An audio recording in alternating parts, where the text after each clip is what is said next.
গল্পের শুরুতেই আমরা ইন্দোনেশিয়ার জাকার্তার একটি স্কুল দেখতে পাই, যেখানে তিনজন বন্ধু তাদের স্কুল জীবনের একটা স্বাভাবিক আর আনন্দময় সময় কাটাচ্ছিল। তাদের মধ্যে একজনের নাম ছিল পেন, যে একজন ইন্দোনেশিয়ান ছেলে। আরেকজন ছিল এডুইন, যে একটি ইন্দো চাইনিজ পরিবারের সন্তান। এডুইনের বোন সিলভিও তাদের সঙ্গেই থাকতো। পেন মনে মনে অনেকদিন ধরেই সিলভিকে ভালোবাসতো, কিন্তু কোনোভাবেই নিজের মনের কথা বলার সাহস পেত না। অবশেষে একদিন পেন ঠিক করে আজ সে যেভাবেই হোক সিলভির সামনে নিজের ভালোবাসার কথা জানাবে। কিন্তু ঠিক সেই সময় স্কুলে ইমার্জেন্সি অবস্থা ঘোষণা করা হয়। আমরা জানতে পারি যে শহরে ভয়াবহ দাঙ্গা শুরু হয়ে গেছে এবং পরিস্থিতি দ্রুত খারাপ হচ্ছে। তাই সঙ্গে সঙ্গে স্কুল বন্ধ করে দেওয়ার ঘোষণা দেওয়া হয়, আর সব শিক্ষার্থীকে বলা হয় কোনো জায়গায় না থেমে সরাসরি বাড়ি চলে যাওয়ার জন্য। এরপর পেন সিলভি আর এডুইনকে নিজের গাড়িতে করে বাড়ি পৌঁছে দেওয়ার প্রস্তাব দেয়, কিন্তু সিলভি সেই সাহায্য নিতে রাজি হয় না। সিলভিকে ইমপ্রেস করার জন্য পেনও তাদের সঙ্গে পাবলিক ট্রান্সপোর্টে যাওয়ার সিদ্ধান্ত নেয়। কিন্তু কেই বা জানতো তাদের এই ছোট্ট সিদ্ধান্ত তাদের জন্য কাল হয়ে দাঁড়াবে। পথে একদল দাঙ্গাকারী তাদের বাস ঘিরে ফেলে। সিলভিকে দেখেই তারা বুঝে যায় যে সে চাইনিজ। এরপর রাগান্বিত জনতার সব রাগ সিলভির উপর গিয়ে পড়ে। পেন ও এডুইন তাকে বাঁচানোর অনেক চেষ্টা করে। এরপর দাঙ্গাকারীরা যখন পেনকে মেরে ফেলার হুমকি দেয়, তখন সে ভয়ে সেখান থেকে পালিয়ে যায়। এরপর সিলভির সঙ্গে যা ঘটেছিল সেটা আর আলাদাভাবে বলার প্রয়োজন নেই। কিছুক্ষণ পর এডুইনের জ্ঞান ফিরলে সে দেখে তার সামনে সিলভির ছেঁড়া কাপড় পরে আছে। কোনো রকম সে নিজের বাড়িতে পৌঁছায়, কিন্তু সেখানকার পরিস্থিতি আরও খারাপ ছিল। সে গিয়ে দেখে দাঙ্গার আগুনে তার মা বাবা নিহত হয়েছেন। চোখের পলকেই এডুইন তার পুরো পরিবারকে হারিয়ে ফেলে। তবে সময় কারোর জন্য থেমে থাকে না। এভাবেই গল্পটি 17 বছর এগিয়ে যায়। এত বছর পেরিয়ে গেলেও সমাজে চাইনিজদের প্রতি ঘৃণা পুরোপুরি শেষ হয়নি। এই সময় আমরা এডুইনকে একটা মেট্রো ট্রেনে দেখতে পাই। তার আশেপাশে বসে থাকা অনেক ইন্দোনেশিয়ান যাত্রী তাকে ঘৃণার চোখে তাকিয়ে দেখছিল। তাদের মুখের অঙ্গভঙ্গি দেখে বোঝা যাচ্ছিল যে তারা যেন একটা সুযোগের অপেক্ষায় আছে, কখন এডুইনের উপর হামলা করবে। এরপর এডুইন একটি নতুন স্কুলে শিক্ষকতার চাকরির ইন্টারভিউ দিতে যায়। সেখানে সে শিক্ষক পদে আবেদন করে। প্রিন্সিপাল যখন আগের চাকরিগুলোর ব্যাপারে জানতে চান, তখন জানা যায় যে গত 2 বছরের মধ্যে এডুইন অনেকগুলো স্কুল চেঞ্জ করে ফেলেছে। এর কারণ জানতে চাইলে এডুইন খুব শান্তভাবে উত্তর দেয়, যখন কোনো স্কুলের আর তাকে প্রয়োজন থাকে না, তখন সে নিজেই সেই স্কুলের চাকরি ছেড়ে দেয়। তার কথা শুনে প্রিন্সিপাল তাকে চাকরিটা দিয়ে দেন, তবে সঙ্গে সঙ্গে একটা গুরুত্বপূর্ণ সতর্কবার্তাও দেন। তিনি বলেন, এটা কোনো সাধারণ স্কুল না। এখানে পড়া স্টুডেন্ট অনেক বেশি বখাটে, উশৃঙ্খল এবং বিপজ্জনক। এমনকি এই স্কুলের বদনাম পুরো এলাকা জুড়ে ছড়িয়ে আছে। তার উপর এডুইন একজন চাইনিজ হওয়ায় এখানকার স্টুডেন্টদের কাছ থেকে তাকে আরও বেশি সমস্যার মুখোমুখি হতে পারে। প্রিন্সিপাল আরও জানান, এই স্কুলের ছাত্ররা একমাত্র তাকেই ভয় পায়, কারণ তিনি যদি কোনো স্টুডেন্টকে স্কুল থেকে বহিষ্কার করে দেন, তাহলে শহরের আর কোনো স্কুলই সেই ছাত্রকে ভর্তি নিতে রাজি হবে না। এরপর এডুইন যখন নিজের ক্লাসরুমের দিকে এগিয়ে যায়, তখন স্কুলের পরিবেশ দেখে মনে হয় যেন সে কোনো শিক্ষা প্রতিষ্ঠানে না, ভয়ঙ্কর কারাগারে চলে এসেছে। ক্লাসে ঢুকতেই তার সমস্যা শুরু হয়ে যায়। চাইনিজ হওয়ার কারণে ছাত্ররা তাকে সম্মান তো দূরের কথা, উল্টো তাকে নিয়ে হাসাহাসি ও অপমান করতে শুরু করে। বিশেষ করে গেরি এবং জেফ্রি নামে 2 ছাত্র তাকে ইচ্ছাকৃতভাবে বিরক্ত করতে থাকে। খুব দ্রুত এডুইন বুঝে যায় এসব কিছুর লিডার হচ্ছে জেফ্রি। তাই সে সিদ্ধান্ত নেয় সবার আগে জেফ্রিকেই শিক্ষা দিতে হবে। এডুইন তখন জেফ্রির বাবাকে নিয়ে এমন একটি কথা বলে যা তার জীবনের সবচেয়ে বড় দুর্বলতাকে সামনে এনে দেয়। সে অন্যভাবে বলে যে, তোমার আচরণ দেখে তো মনে হচ্ছে তোমার বাবা তোমাকে নিয়ে লজ্জা পান। এমনি কি মনে হয় তিনি হয়তো প্রতিদিনই তোমাকে মারধর করেন। এডুইনের কথা শুনে জেফ্রির চেহারা লাল হয়ে যায়, কারণ সে জানে এডুইন তার জীবনের এমন একটি তিক্ত সত্যে আঘাত করেছিল যা ছিল জেফ্রির সবচেয়ে বড় দুর্বলতা। এভাবেই স্কুলে জয়েন হওয়ার প্রথম দিনই এডুইন জেফ্রি এবং তার পুরো গ্যাংকে নিজের শত্রু বানিয়ে ফেলে। জেফ্রির মুখ দেখে বোঝা যাচ্ছিল যে সে সুযোগ পেলেই এডুইনের কাছ থেকে প্রতিশোধ নিবে। এদিকে এডুইনের পরিচয় হয় ডিয়ানা নামে এক শিক্ষিকার সঙ্গে। তিনি এডুইনকে জেফ্রি থেকে দূরে থাকার পরামর্শ দেন, এবং সতর্ক করে বলেন জেফ্রি অনেক বিপজ্জনক ছেলে। অন্যদিকে আমরা দেখি জেফ্রি সরাসরি এডুইনের উপর প্রতিশোধ না নিতে পেরে রাগ করে অন্য একজনের উপর রাগ ঝাড়ার সিদ্ধান্ত নেয়। সে অডি নামে এক চাইনিজ ছাত্রকে ধরে নির্মমভাবে নির্যাতন করতে থাকে। জেফ্রি বলে, এডুইনকে যদি শিক্ষা দিতে না পারি তাহলে অন্তত আমার রাগটা অন্য কোনো চাইনিজের উপর তো ঝাড়া যায়। অন্যদিকে এডুইনের এক পরিচিত বান্ধবী, যে একটি চাইনিজ বারে কাজ করত, আগেই তাকে ক্লিয়ারলি সতর্ক করে দিয়েছিল। সে জানায় থন হাই স্কুল শহরের সবচেয়ে কুখ্যাত স্কুল, আর বিশেষ করে চাইনিজদের জন্য সেখানের পরিস্থিতি অনেক খারাপ। তাই যত দ্রুত সম্ভব এডুইনের এই চাকরি ছেড়ে দেওয়াই ভালো। এদিকে স্কুলের বাইরে কয়েকজন চাইনিজ যুবক ক্রিস্টো নামে এক ছাত্রকে ঘিরে মারধর করছিল। ক্রিস্টো এডুইনের ক্লাসের ছাত্র, আবার জেফ্রির ক্লোজ ফ্রেন্ডও ছিল। ঠিক সময়ে সেখানে পৌঁছে এডুইন ক্রিস্টোকে উদ্ধার করতে সক্ষম হয়, কিন্তু পরে যখন সে ক্রিস্টোর সঙ্গে বন্ধুত্ব করার চেষ্টা করে তখন ক্রিস্টো ডিরেক্ট তাকে রিজেক্ট করে দেয়। ক্রিস্টো এডুইনের সঙ্গে বন্ধুত্ব করতে রাজি হয়নি, কারণ তার ভয় ছিল জেফ্রি যদি জানতে পারে যে সে এডুইনের কাছাকাছি এসেছে তাহলে তার জীবন আরও কঠিন হয়ে যাবে। এরপর গল্পে আমাদের 2 বছর আগের একটি ঘটনা দেখানো হয়। সেখানে দেখা যায় সিলভির অবস্থা অনেক বেশি খারাপ ছিল। সে হাসপাতালে ছিল এবং নিজের জীবনের শেষ মুহূর্ত কাটাচ্ছিল। মারা যাওয়ার আগে সে এডুইনের কাছ থেকে একটা প্রমিস নেয়। সে বলে, যা করেই হোক না কেন তার ছেলেকে খুঁজে বের করে তার কাছে নিয়ে আসতে হবে। সেই ছেলে পূর্ব ইন্দোনেশিয়ার একটি হাই স্কুলে পড়াশোনা করছে। আসলে 2009 সালে সেই ভয়াবহ দাঙ্গার সময় সিলভিয়ার সঙ্গে যে ঘটনা ঘটেছিল তার ফলে তার একটা ছেলে হয়। সেই সময় পরিস্থিতির কারণে সে তার সন্তানকে নিজের কাছ থেকে সরিয়ে দিতে বাধ্য হয়েছিল, কিন্তু এত বছর পর একজন মায়ের মমতা আবার জাগ্রত হয়। মৃত্যুর আগে অন্তত একবার নিজের সন্তানকে দেখতে চেয়েছিল। এর কিছুক্ষণ পরই সিলভি মারা যায়। সম্ভবত এই কারণেই গত 2 বছর ধরে এডুইন একের পর এক স্কুল চেঞ্জ করছে, কারণ সে নিজের হারিয়ে যাওয়া সেই ভাগ্নেকে খোঁজার চেষ্টা করছে। এরপর গল্প আবার প্রেজেন্টে ফিরে আসে। একদিন মেট্রোতে এডুইনের চোখ পড়ে ক্রিস্টোর উপর। সে দেখে ক্রিস্টো নিজের আসন ছেড়ে আরেকজন চাইনিজ বৃদ্ধ মহিলাকে জায়গা দিচ্ছিল বসার জন্য। এই ছোট্ট ঘটনাই এডুইনকে বুঝিয়ে দেয় ক্রিস্টো অন্যদের মতো না, তার ভিতরে এখনও মানবিকতা বেঁচে আছে। পরের দিন জেফ্রি জানতে পারে কয়েকজন চাইনিজ যুবক ক্রিস্টোকে মারধর করেছিল। তখন সে স্কুল ছুটির পর আবার প্রতিশোধ নেওয়ার সিদ্ধান্ত নেয়। চাইনিজদের প্রতি জেফ্রির ঘৃণা কতটা গভীর ছিল সেটা সেখানেই পরিষ্কার হয়ে যায়, কারণ নিজের বন্ধুর উপর হামলার প্রতিশোধ নিতেও সে সরাসরি চাইনিজদেরই টার্গেট করতে চায়। এদিকে ক্লাসে একটা ড্রয়িং টেস্ট অনুষ্ঠিত হয়, আর বরাবরের মতোই সেই পরীক্ষার মাঝেও এডুইন এবং জেফ্রির মধ্যে আবার তুমুল তর্ক শুরু হয়ে যায়। ড্রয়িং টেস্ট চলাকালীন এডুইনের চোখে পড়ে ক্রিস্টোর আঁকা ছবির উপর। তার অসাধারণ আঁকার দক্ষতা দেখে এডুইন সত্যি অবাক হয়ে যায়। অন্যদিকে এডুইন আর ডিয়ানার বন্ধুত্ব ধীরে ধীরে অনেক গভীর হয়ে ওঠে। তারা একসঙ্গে অনেক ভালো সময় কাটানো শুরু করে। এমনকি একদিন এডুইন ডিয়ানাকে তার সেই চাইনিজ বারে কাজ করা বান্ধবীর সঙ্গে পরিচয় করিয়ে দেয়। কিন্তু ঠিক তখনই টেলিভিশনের একটা নিউজ সবার চেহারাকে ফ্যাকাশে করে দেয়। নিউজে জানানো হয় 17 বছর আগে জাকার্তায় যে ভয়াবহ দাঙ্গা হয়েছিল ঠিক তেমনই আরেক দফা মারামারি আবারও শহরে ছড়িয়ে পড়েছে। এরপর ডিয়ানাকে বাড়ি পৌঁছে দিয়ে এডুইন একা নিজের বাসার দিকে ফিরছিল। হঠাৎ করেই এক মুখোশধারী ব্যক্তি তার উপর হামলা চালায়। লোকটা বারবার এডুইনকে লক্ষ্য করে নির্মমভাবে মারধর করার চেষ্টা করতে থাকে। অন্যদিকে একটু দূরে একটি গাড়ির ভিতরে বসে জেফ্রি এবং তার পুরো গ্যাং এই হামলা উপভোগ করছিল। এই দৃশ্য দেখে এডুইন বুঝে যায় এই হামলার মূল পরিকল্পনাকারী জেফ্রি। নিজেকে বাঁচানোর জন্য এডুইন লড়াই করে। এক পর্যায়ে সে ছুরি দিয়ে হামলাকারীর পায়ে আঘাত করে।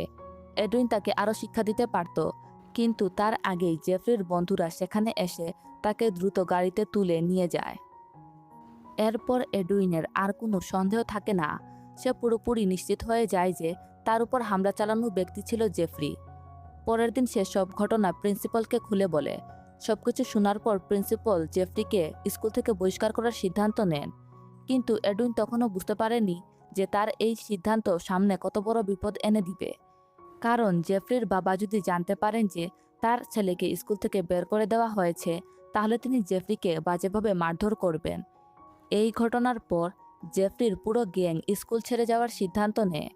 তবে বাসাঙ্গা এবং ক্রিস্টো তাদের সঙ্গে যায় না। পরের দিন ছিল রবিবার, আর তার পরের দিন সোমবার ইন্দোনেশিয়ার স্বাধীনতা দিবস উদযাপন করা হবে। এডুইন ক্রিস্টোকে রবিবার স্কুলে আসতে বলে, কারণ ক্রিস্টোর অসাধারণ আঁকার প্রতিভা তাকে ভীষণ মুগ্ধ করেছিল। সে ক্রিস্টোকে জানায় সে পুরো স্কুলের সামনে তার আঁকা ছবি প্রদর্শন করতে চায়, যাতে সবাই তার প্রতিভা দেখতে পায়। এদিকে শনিবার রাতে ডিয়ানা ও এডুইনকে ফোন করে জানায় সেও রবিবারে স্কুলে আসবে। এডুইন সঙ্গে সঙ্গে রাজি হয়ে যায়, কারণ সেও ধীরে ধীরে ডিয়ানার প্রতি দুর্বল হয়ে পড়েছিল। কিন্তু এডুইন বুঝতেই পারেনি যে জেফরি তার পুরো গ্যাংকে নিয়ে অনেকক্ষণ ধরেই তাকে ফলো করছে। তারা একটা সুযোগের অপেক্ষায় ছিল। আর এবার পরিস্থিতি আগের চেয়েও ভয়াবহ হতে চলেছে। রবিবার ক্রিস্টো সহ সবাই স্কুলে পৌঁছে যায়। স্কুলের নিরাপত্তার জন্য সেখানে 2 জন বডিগার্ডও মোতায়েন করা হয়েছিল। সবাই মিলে স্বাধীনতা দিবসের অনুষ্ঠান এবং সাজসজ্জার কাজে ব্যস্ত হয়ে পড়ে। ঠিক তখনই টেলিভিশনে ব্রেকিং নিউজ আসে, শহরের বিভিন্ন এলাকায় আবার দাঙ্গা ছড়িয়ে পড়েছে এবং চাইনিজদের লক্ষ্য করে হামলা চালানো হচ্ছে। এই নিউজ দেখে 2 বডিগার্ড নিজেদের পরিবারের নিরাপত্তার চিন্তায় স্কুল ছেড়ে দ্রুত বাড়ির উদ্দেশ্যে রওনা দেয়। বডিগার্ডদের স্কুল থেকে বেরিয়ে যেতে দেখে জেফরির গ্যাং বুঝে যায় এখনই তাদের সুযোগ। দাঙ্গার খবর শোনার সঙ্গে সঙ্গে জেফরির ভিতরে লুকিয়ে থাকা ঘৃণা আর হিংস্রতা পুরোপুরি জেগে ওঠে। সে নিজের পুরো গ্যাংকে অস্ত্রসহ স্কুলে ডেকে আনে। মুহূর্তের মধ্যে স্কুলটা তাদের জন্য এক ভয়ঙ্কর ফাঁদে পরিণত হয়। এদিকে স্কুলের বাইরে দেয়ালে অডির নিখোঁজ হওয়ার পোস্টার লাগানো ছিল। সেই অডিকে কিছুদিন আগে জেফরির লোকজন নির্মমভাবে মারধর করেছিল। এমন সময় বাসাঙ্গা সিকিউরিটি রুমে কিছু জিনিস আনতে যায়। সেখানে টেলিভিশনের খবর দেখে সে শহর জুড়ে ছড়িয়ে পড়া দাঙ্গার পুরো পরিস্থিতি সম্পর্কে জানতে পারে। কিন্তু ঠিক তখনই তার চোখ পড়ে জেফরি এবং তার অস্ত্রধারী সঙ্গীদের উপর। আর সেই দৃশ্য দেখে বাসাঙ্গা আতঙ্কে স্তব্ধ হয়ে যায়। বাসাঙ্গা সঙ্গে সঙ্গে এডুইন, ক্রিস্টো, ডিয়ানা এবং বাকিদের সতর্ক করে দেয় যে জেফরি তার পুরো গ্যাং নিয়ে ইতোমধ্যেই স্কুলে ঢুকে পড়েছে। খবরটা শুনেই সবাই প্রাণ বাঁচানোর জন্য নিরাপদ জায়গা খুঁজতে দৌড়াতে শুরু করে। 4 জন কোনোভাবে দৌড়ে ইমার্জেন্সি ডোরের কাছে পৌঁছায়, কিন্তু সেখানে গিয়ে তারা দেখে দরজাটা তালাবদ্ধ আর দরজাটার চাবি সিকিউরিটি রুমে রয়ে গেছে। ঠিক তখনই জেফরির লোকজন তাদের দেখে ফেলে। উপায় না পেয়ে 4 জন দ্রুত দৌড়ে স্টেডিয়ামের ভিতরে ঢুকে দরজা বন্ধ করে নিজেদের আটকে ফেলে। এখন বাইরে দাঁড়িয়ে আছে জেফরি আর তার অস্ত্রধারী গ্যাং, আর ভিতরে আটকা পড়ে আছে এডুইন, ডিয়ানা, ক্রিস্টো এবং বাসাঙ্গা। এডুইন বুঝতে পারে এই 3 জন আজ তার কারণেই এত বড় বিপদে পড়েছে। তাই সে সিদ্ধান্ত নেয় সে যদি নিজেই জেফরির সামনে আত্মসমর্পণ করে তাহলে হয়তো জেফরি শুধু তাকেই মারধর করে ছেড়ে দিবে এবং বাকিদের কোনো ক্ষতি করবে না। কিন্তু তখনই ক্রিস্টো তার ভুল ধারণা ভেঙে দেয়। সে বলে, তুমি ভুল ভাবছ, জেফরি শুধু তোমাকে মারবে না, তোমাকে মেরেই ফেলবে। এরপর ক্রিস্টো আরেকটা ভয়ঙ্কর সত্য কথা বলে। সে জানায় অডি নামে যে চাইনিজ ছেলেকে জেফরি কিডন্যাপ করে নির্মমভাবে নির্যাতন করেছিল সেই দিনই তাকে হত্যা করা হয়েছিল। শুধু তাই নয়, সেই হত্যার পুরো ভিডিও জেফরি নিজেই এডুইনের কাছে পাঠিয়েছিল, যাতে স্কুলের প্রতিটা ছাত্র তাকে ভয় পায় এবং তার বিরুদ্ধে দাঁড়ানোর সাহস না করে। এদিকে শহর জুড়ে দাঙ্গা ছড়িয়ে পড়ায় বাসাঙ্গার বাবা ছেলেকে খুঁজতে খুঁজতে স্কুলে চলে আসেন। কিন্তু জেফরি খুব চতুরতার সঙ্গে তাকে ফাঁদে ফেলে বন্দি করে ফেলে। এরপর সে ভিতরে লুকিয়ে থাকা সবাইকে হুমকি দেয়, তোমরা যদি এখনই বাইরে না আসো তাহলে আমি বাসাঙ্গার বাবাকে মেরে ফেলবো। নিজের বাবার কণ্ঠ শুনেই বাসাঙ্গা ভীষণ আতঙ্কিত হয়ে পড়ে। সে চিৎকার করে নিজের বাবাকে বলতে থাকে, বাবা এখান থেকে পালিয়ে যাও, দয়া করে চলে যাও। কিন্তু তার বাবা কোনো কিছু বুঝে ওঠার আগেই জেফরি তার উপর হামলা চালিয়ে দেয়। সে আবারও হুমকি দেয়, তোমরা যদি এখনই বাইরে না আসো তাহলে আমি বাসাঙ্গার বাবাকে মেরে ফেলবো। অন্যদিকে বাসাঙ্গার বাবা তখনও ভাবছিলেন হয়তোবা এটা বাচ্চাদের মধ্যে হয়ে যাওয়া কোনো ঝগড়া। তাই তিনি শান্তভাবে জেফরিকে বোঝানোর চেষ্টা করেন, আমাকে যেতে দাও, আমি পুলিশের কাছে কিছুই বলবো না। কিন্তু জেফরির ভিতরে জমে থাকা ঘৃণা আর রাগ সীমা ছাড়িয়ে যায়। সে নির্মমভাবে বাসাঙ্গার বাবার উপর হামলা করে। তার বাবার চিৎকার পুরো স্কুল জুড়ে হাহাকার সৃষ্টি করছিল। এই দৃশ্য দেখে রিয়ান মনে করে বৃদ্ধ লোকটাকে এবার ছেড়ে দেওয়া উচিত। কিন্তু জেফরি তখন রিয়ানকেও মেরে ফেলতে চায়। ঠিক সেই মুহূর্তে গ্যারি সামনে এসে তাকে থামিয়ে দেয়। নিজের সঙ্গীদের এবার নিজের পক্ষে রাখতে জেফরি নিজের পুরো শরীরের ক্ষত চিহ্নগুলো দেখায়। সে দাবি করে, আমার বাবা মা আর চাইনিজরা আমার সঙ্গে অন্যায় করেছে, তাই আমি এখন আর কাউকে বাঁচিয়ে রাখবো না। এদিকে বাসাঙ্গার বাবা এবং বাকিদের বাঁচানোর জন্য এডুইন জেফরির সামনে একটা প্রস্তাব দেয়। সে বলে, ডিয়ানা আর ক্রিস্টোকে এখান থেকে নিরাপদে বেরিয়ে যেতে দাও। ওরা স্কুলের বাইরে চলে গেলে আমি নিজেই তোমার কাছে আত্মসমর্পণ করব। জেফরি এই প্রস্তাবে রাজি হয়ে যায়। সে নিজের গ্যাংকে নিয়ে স্কুল গেট থেকে একটু দূরে সরে দাঁড়ায়, যাতে ডিয়ানা এবং ক্রিস্টো বেরিয়ে যেতে পারে। কিন্তু এডুইন এই সুযোগটাকে বুদ্ধিমত্তার সঙ্গে কাজে লাগায়। সে বাইরে বেরিয়ে দ্রুত আহত বাসাঙ্গার বাবাকে টেনে স্টেডিয়ামের ভিতরে নিয়ে আসে। তার শরীরের বিভিন্ন জায়গায় গুরুতর আঘাত লেগেছিল, তাই তার অবিলম্বে চিকিৎসার প্রয়োজন ছিল। কিন্তু এডুইনের সামনে তখন আরও একটা বড় সমস্যা দাঁড়িয়ে যায়। কারণ খুব দ্রুত কোনো পালানোর পথ খুঁজে বের করতে না পারলে জেফরি যে কোনো মুহূর্তে স্টেডিয়ামের ভিতরে ঢুকে পড়তে পারে। তাই এডুইন আবারও জেফরির সামনে একটা নতুন প্রস্তাব রাখে। সে বলে, বাসাঙ্গার বাবার অবস্থা খুবই খারাপ, উনার এখনই চিকিৎসার দরকার। আগে তাকে নিরাপদে স্কুলের বাইরে বেরিয়ে যেতে দাও, তারপর আমি নিজেই তোমার কাছে আত্মসমর্পণ করব। আশ্চর্যের বিষয় হলো এবারও জেফরি তার কথায় রাজি হয়ে যায়। এরপর এডুইন বাসাঙ্গার হাতে স্টেডিয়ামের পিছনের দরজার চাবি তুলে দেয়। তার পরিকল্পনা ছিল, সবাই বাইরে বেরিয়ে গেলে বাসাঙ্গা পিছনের দরজা খুলে দেবে। তখন তারা সবাই সেই পথ দিয়ে স্কুল থেকে পালিয়ে যাবে। কিন্তু বাসাঙ্গা বেরিয়ে যাওয়ার পর এডুইন আবার স্টেডিয়ামের দরজা ভিতর থেকে বন্ধ করে দেয়। অনেকক্ষণ অপেক্ষা করেও যখন বাসাঙ্গা ফিরে এসে পিছনের দরজা খুলে না, তখন এডুইন বুঝে যায় সে নিশ্চয়ই জেফরির হাতে ধরা পড়েছে। অন্যদিকে জেফরি তার পরবর্তী ভয়ঙ্কর পরিকল্পনা বাস্তবায়ন করতে শুরু করে। সে রিয়ানকে গাড়ি থেকে পেট্রোল, গ্যাসোলিন নিয়ে আসতে বলে। রিয়ান যখন গাড়ি থেকে পেট্রোল বের করছিল, ঠিক তখনই সেখানে পুলিশ এসে উপস্থিত হয় এবং তাকে জিজ্ঞাসাবাদ করা শুরু করে। রিয়ান সঙ্গে সঙ্গে মিথ্যা বলে, আমরা দাঙ্গা থেকে বাঁচতে স্কুলের ভিতরে লুকিয়ে আছি। পরিস্থিতি শান্ত হলে অন্য একটি গাড়িতে করে বাড়ি চলে যাব, তাই আমাদের এই পেট্রোল দরকার। পুলিশ কর্মকর্তা যখন স্কুলের তল্লাশি চালাতে যাচ্ছিলেন, ঠিক তখনই তাদের কাছে নিউজ আসে শহরে অন্য একটি এলাকায় পরিস্থিতি আরও ভয়াবহ হয়ে উঠেছে এবং সেখানে জরুরি ভিত্তিতে পুলিশের প্রয়োজন। ফলে বাধ্য হয়ে তারা স্কুলের তল্লাশি না করেই সেখান থেকে চলে যান।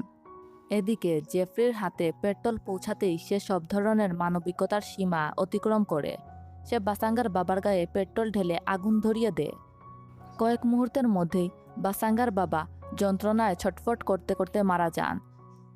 এসব দেখে বাসাঙ্গা দিশেহারা হয়ে ভয় পেয়ে পালানোর চেষ্টা করে, কিন্তু গ্যারি তাকে ধরে ফেলে এবং নির্মমভাবে হত্যা করে। এখন জেফরিকে দেখে সবাই বুঝতে পারে যে এডুইনকে হত্যার পর জেফরি আর কাউকেই জীবিত রাখবে না। এদিকে সিম এইসব ঘটনা দেখে ভয়ে ভেঙে পড়ে। সে বলে, আমি আর কারো প্রাণ নিতে পারবো না, আমি শুধু বাড়ি ফিরে যেতে চাই। কিন্তু জেফরির মনে সন্দেহ জাগে। সিম যদি ভয়ে পুলিশের কাছে সব সত্যি বলে দেয়, তাই সে সিমকে নিয়ে একটা ভয়ঙ্কর প্ল্যান করতে শুরু করে। জেফরি নিজের গ্যাংকে ক্লিয়ারলি বলে দেয় যে আমরা এখান থেকে তখনই বের হব যখন ভিতরে থাকা সবাই মারা যাবে।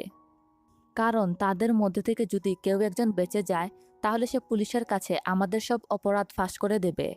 এদিকে স্টেডিয়ামের ভিতরে এডুইন ডিয়ানার সামনে নিজের জীবনের সবচেয়ে বড় গোপন সত্য প্রকাশ করে। সে জানায় গত 2 বছরে সে অনেক স্কুল চেঞ্জ করেছে, তবে চাকরির পরিবর্তনের কারণ কোনো পেশাগত সমস্যা ছিল না। 17 বছর আগে তার বোন সিলভির সঙ্গে যে ভয়াবহ ঘটনা ঘটেছিল, তারপর সিলভি একটি সন্তানের জন্ম দেয়। কিন্তু সেই সন্তান মায়ের কাছ থেকে বিচ্ছিন্ন হয়ে যায়। সেই হারিয়ে যাওয়া ভাগ্নেকে খোঁজার জন্য এডুইন একের পর এক স্কুল চেঞ্জ করছিল। কিন্তু এখন যেন সে শিওর হয়ে গেছে যে ক্রিস্টোই তার হারিয়ে যাওয়া সেই ভাগ্নে। কারণ ক্রিস্টোর আকার ধরন হুবহু এডুইনের মতোই। এই বিশেষ মিল দেখেই এডুইন বুঝতে পেরেছিল যে ক্রিস্টোই তার হারিয়ে যাওয়া সেই ভাগ্নে। আর তাই সে যে কোনো মূল্যে ক্রিস্টোকে জীবিত অবস্থায় এই স্কুল থেকে বের করে আনতে চায়। ঠিক তখনই এডুইন এবং ডিয়ানার চোখ পড়ে স্টেডিয়ামের পিছনে থাকা একটি পুরনো নির্জন টয়লেটের দিকে। সেখানে গিয়ে তারা জানতে পারে ওই টয়লেটের ভেন্টিলেশন সিস্টেম পাশের আরেকটি টয়লেটের সঙ্গে যুক্ত, আর সেটি আবার সিকিউরিটি রুমের একেবারেই কাছেই। এডুইন সঙ্গে সঙ্গে একটা প্ল্যান করে। সে যে কোনোভাবেই সিকিউরিটি রুমে পৌঁছাতে চায়, কারণ সেখানে পৌঁছাতে পারলে সে ইমার্জেন্সি গেটের চাবি সংগ্রহ করতে পারবে। মোবাইলের সিগন্যাল আবার চালু করার ব্যবস্থা করতে পারবে এবং তারপর পুলিশকে ফোন করে সাহায্য চাইতে পারবে। কিন্তু এডুইন টয়লেটের ভিতরে ঢুকতেই হঠাৎ সিম সেখানে এসে উপস্থিত হয়। আর সিমকে ফলো করতে করতে জেফ্রি এবং গেরিও সেই জায়গায় এসে পৌঁছায়। সিম কিছু বুঝে ওঠার আগেই জেফ্রি তার উপর আক্রমণ করে, কারণ তার ভয় ছিল সিম যদি ভয়ে পুলিশের কাছে সব সত্যি বলে দেয় তাহলে তাদের সব অপরাধ ফাঁস হয়ে যাবে। এই আশঙ্কা থেকেই জেফ্রি তাকে নির্মমভাবে হত্যা করে। আমরা দেখি এডুইন সেখানে লুকিয়েছিল আর নিজের চোখে পুরো ঘটনাটা দেখে ফেলে। এরপর কোনোভাবে সে সিকিউরিটি রুমে পৌঁছে মোবাইলের সিগন্যাল আবার চালু করতে সক্ষম হয়। কিন্তু দুর্ভাগ্যবশত সে পুলিশের সঙ্গে কোনো যোগাযোগ করতে পারে না। তবে একটা গুরুত্বপূর্ণ কাজ সে সফলভাবে করে ফেলে। ইমার্জেন্সি গেটের চাবি সে খুঁজে পায়। এদিকে জেফ্রির গ্যাং শেষ পর্যন্ত সেই গেট খুলে ফেলতে সক্ষম হয়। তবে তার আগেই ডিয়ানা ক্রিস্টোকে নিয়ে ভেন্টিলেশন পথ দিয়ে সেখান থেকে বেরিয়ে গিয়েছিল। এখন তাদের তিনজনের লক্ষ্য ছিল ইমার্জেন্সি গেট দিয়ে পালিয়ে যাওয়া। কিন্তু ততক্ষণে জেফ্রির লোকজন পুরো স্কুলে ছড়িয়ে পড়ে। তখন এডুইন ইমার্জেন্সি গেটের চাবি ক্রিস্টোর হাতে তুলে দিয়ে বলে, তোমরা দুইজন গেটের দিকে যাও, আমি এদের আটকানোর চেষ্টা করছি। ঠিক তখনই রিয়ান এবং অ্যান্টোর চোখ পড়ে এডুইনের উপর। দুইজন একসঙ্গে তার উপর আক্রমণ করে। শুরু হয় ভয়ঙ্কর হাতাহাতি। এই লড়াইয়ে এডুইন গুরুতর আহত হয়। তবুও শেষ পর্যন্ত সে রিয়ান এবং অ্যান্ড্রো দুজনকেই মারাত্মকভাবে আহত করে সেখান থেকে বেরিয়ে আসতে সক্ষম হয়। তারপর তার মুখোমুখি হয় গেরি। এডুইনকে মারার চেষ্টা করতে গিয়ে গেরি হঠাৎ সিঁড়ি থেকে নিচে পড়ে যেতে থাকে। কিন্তু অবাক করার বিষয় হলো শেষ পর্যন্ত এডুইন তার হাত ধরে তাকে বাঁচানোর চেষ্টা করে। তবু গেরি থামে না, উল্টো এডুইনের হাত ধরেই আবার তার উপর হামলা করার চেষ্টা করে। তখন আর কোনো উপায় না দেখে এডুইন তার হাত ছেড়ে দেয়। ফলে গেরি নিচে পড়ে মারা যায়। এরপর অবশেষে এডুইনের মুখোমুখি হয় জেফ্রি। দুজনের মধ্যে শুরু হয় ভয়ঙ্কর এক জীবন মরণের লড়াই। শুরুর দিকে জেফ্রি এডুইনকে খুব বাজেভাবে মারছিল। এডুইনকে মারার জন্য সে তার গ্যাংয়ের লোকদেরও ডাক দেয়। কিন্তু ঠিক তখনই এডুইন বাচ্চাগুলোকে বোঝানোর চেষ্টা করে যে জেফ্রির পিছনে চলতে গিয়ে তোমরা নিজের পুরো ভবিষ্যৎ নষ্ট করে ফেলছ, এখনও সময় আছে, থেমে যাও। এডুইনের কথাগুলো ধীরে ধীরে তাদের মনে প্রভাব ফেলে, যার কারণে বাচ্চাগুলো আর জেফ্রির পাশে দাঁড়ায় না আর সেখান থেকে চলে যায়। মুহূর্তের মধ্যেই জেফ্রি সম্পূর্ণ একা হয়ে পড়ে। আর এরপর এডুইন জেফ্রির সঙ্গে শেষ লড়াই করে।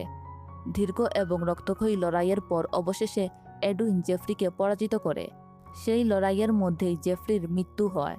কিন্তু জেফ্রিকে হত্যা করার পর এডুইন ভিতর থেকে সম্পূর্ণ ভেঙে পড়ে, কারণ সে কখনোই জেফ্রিকে মেরে ফেলতে চায়নি। একজন শিক্ষক হিসাবে সে সবসময় চেয়েছিল জেফ্রি যাতে একজন ভালো মানুষ হয়ে যায়। ঠিক তখনই স্কুলের বাইরে থাকা দাঙ্গাকারীরা স্কুলের ভিতরে ঢুকে ব্যাপক ভাঙচুর এবং লুটপাট শুরু করে। এই বিশৃঙ্খলার মাঝেই ক্রিস্টো এডুইনের কাছে অডির শেষ ভিডিওটা পাঠায়। ভিডিওটিতে দেখা যায় জেফ্রি নির্মমভাবে অডিকে মারধর করছিল। প্রাণ বাঁচানোর জন্য অডি তার সামনে প্রাণ ভিক্ষা চাইছিল। সে জানায় 17 বছর আগে দাঙ্গার সময় তার মায়ের উপর গণধর্ষণ হয়েছিল, আর সেই ঘটনার ফলেই তার জন্ম। তাই সে অর্ধেক চাইনিজ এবং অর্ধেক ইন্দোনেশিয়ান। এই সত্য জানার পর এডুইনের চোখে পানি চলে আসে। কিন্তু ঠিক সেই মুহূর্তে দাঙ্গাকারীদের নজর এডুইনের উপর পড়ে। তারা বুঝতে পারে সেও একজন চাইনিজ। এরপর তারা এডুইনের উপর হামলা চালায়। কোনো মতে প্রাণ বাঁচিয়ে এডুইন সেখান থেকে পালিয়ে যায়। ঠিক তখনই একটি গাড়ি তার সামনে এসে দাঁড়ায়। গাড়িতে থাকা একজন ইন্দোনেশিয়ান ব্যক্তি তাকে দ্রুত গাড়িতে তুলে নিরাপদে নিয়ে যায়। পরে জানা যায় সেই ব্যক্তি দাঙ্গায় আটকে পড়া চাইনিজ মানুষদের নিরাপদ আশ্রয়ে পৌঁছে দিচ্ছিল। যখন তিনি নিজের পরিচয় দেন তখন এডুইন অনেকটা হতভম্ব হয়ে যায়, কারণ লোকটা ছিল এডুইনের শৈশবের বন্ধু পেন। সিলভিকে হারানোর পর পেন নিজের জীবন চাইনিজ মানুষদের সাহায্য করার জন্য উৎসর্গ করেছিল। এভাবেই 17 বছর পর এডুইন যদিও নিজের হারিয়ে যাওয়া ভাগ্নেকে ফিরে পায়নি, তবুও বহু বছর পর তার শৈশবের সবচেয়ে প্রিয় বন্ধুকে আবার খুঁজে পেয়েছে। আর এর সাথেই এই গল্প এখানে শেষ হয়ে যায়।